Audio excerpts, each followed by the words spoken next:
Hey again, everybody. With Brittany, I am Ted. Welcome back to WVLT News. It's kind of an attempt to bring a work of fantasy fiction into the real world. Some neighbors are not in love with this idea. Tom Boyd says his ancient lore village will bring tourists to town and provide some jobs in South Knoxville. But again, a group of people are not in love with this idea. Our Robert Grant joining us live now from their public meeting. Robert, what are you learning today? Yeah, Brittany, that meeting going on behind me at Ye Olde Steakhouse. Hundreds of concerned neighbors right along with county commissioners and city council members.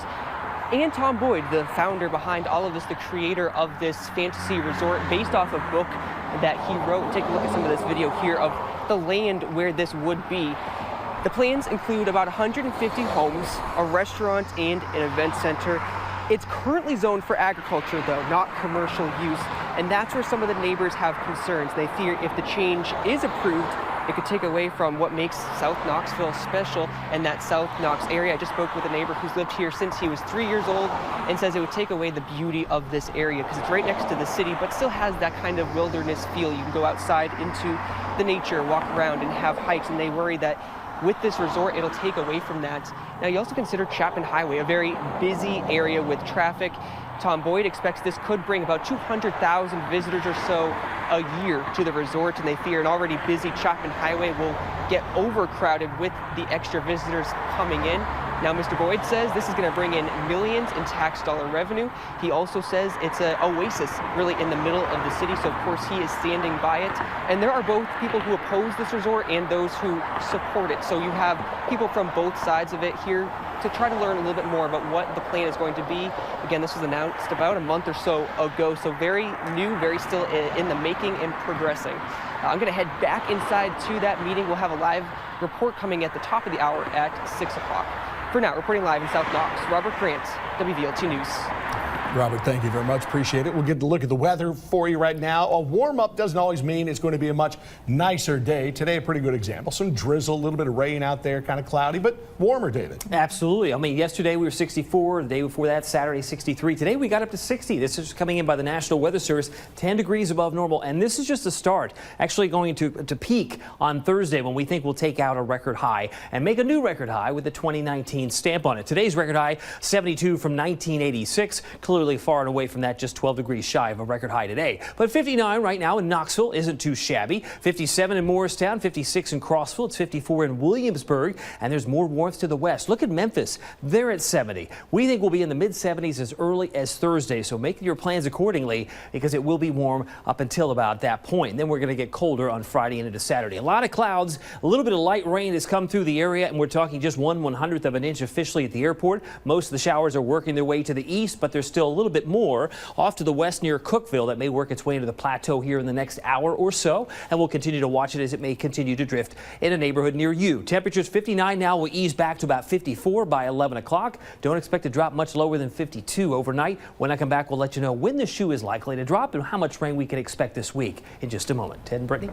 All right, David, thank you. Time now to get a look at our roads outside, see how our traffic is moving. And we really haven't had too many issues today, and if we look at the big map that we have here, it doesn't look like we have any red icons, which indicate a major wreck on one of our bigger roads. So looking in a little bit closer to downtown, the color's starting to get a little darker. Some of those yellows turning into reds and oranges in and around downtown. And then we widen things out, see what Lenore City is looking like, parts of Maryville, and then West Knoxville, and over in the mountains, see how things are looking there.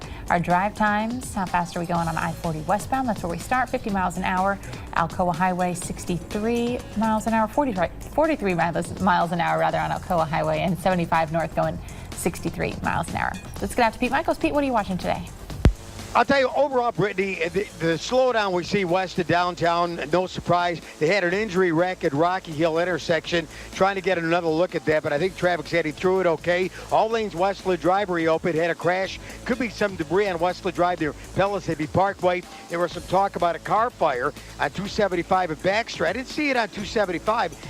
I did see an issue, maybe a car fire on Baxter just off of 275. A couple of extra minutes south on Chapman Highway. Friends and family, the way I see it, they should be home on time. Pete Michaels, Pilot's Pilot, WVLT Traffic. Brittany and Ted, have a good evening. Appreciate it, Pete. Thank you very much. We'll just take a moment to say thank you, Texas. It's becoming a regular thing. Tennessee ranked #1 in the country again this week. 3 straight weeks, #1 in the nation. It looks good on them. Yeah, it does. I like it. And this team shattering all kinds of school records this season. Caleb No joining us now, talking about our winning streak, #1 ranking, and all these records that we're breaking, Caleb. That's right. Tennessee's 16-game winning streak is now the longest active winning streak in the country. And you know who you can thank for that? Texas? Northeastern. Well, thank Texas, too. Northeastern. Hofstra had the longest active streak until Northeastern beat them this past weekend. The Vols are ranked #1 in the country again this week. It's the 3rd straight week, as they mentioned. And thanks to today's poll, this year's team has now tied the school record for most consecutive weeks in the top 10. They've been there all season, 14 straight weeks. What's most impressive is that they've won in so many different ways, and so many different guys have contributed. Most recently, it's been Jordan Bone in the spotlight. He's this week's SEC Co-Player of the Week, and today he was named a finalist for the Bob Cousy Award. That means he's regarded as one of the top 11 point guards in the country. To watch him now starting to connect the dots and do the things he's doing and starting to see the game, it's been really neat. I mean, he was tremendous talking in the huddle, which I haven't seen him do that ever. And yesterday I asked him, I said, what got into you? And he just said, Coach, I'm learning. All right, switching gears a lot to Baby Shark. You've heard the song, right? Everybody's heard Baby Shark. It was top 50 in America just a few months ago. So I cut together a little video where it looks like Rick Barnes is singing Baby Shark, and then I showed it to him. Baby shark, baby shark, I want to know where you learned such great rhythm and melody. Well, Bob Kessling or? well, no, Bobby Kessling. Baby shark.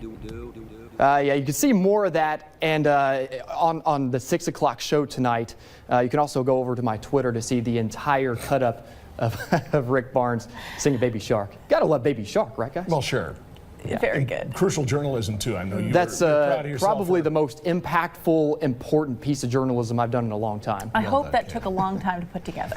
A couple hours, not quite as long as you would think, but definitely a worthwhile piece of art, we'll call Nice. it. Caleb, thanks. More proof Knoxville's home to creators and artists who sell their stuff all over the world. And last week, the magazine called Popular Mechanics named our city in the top 25 best maker cities in the country. And as I found out, it is by no accident.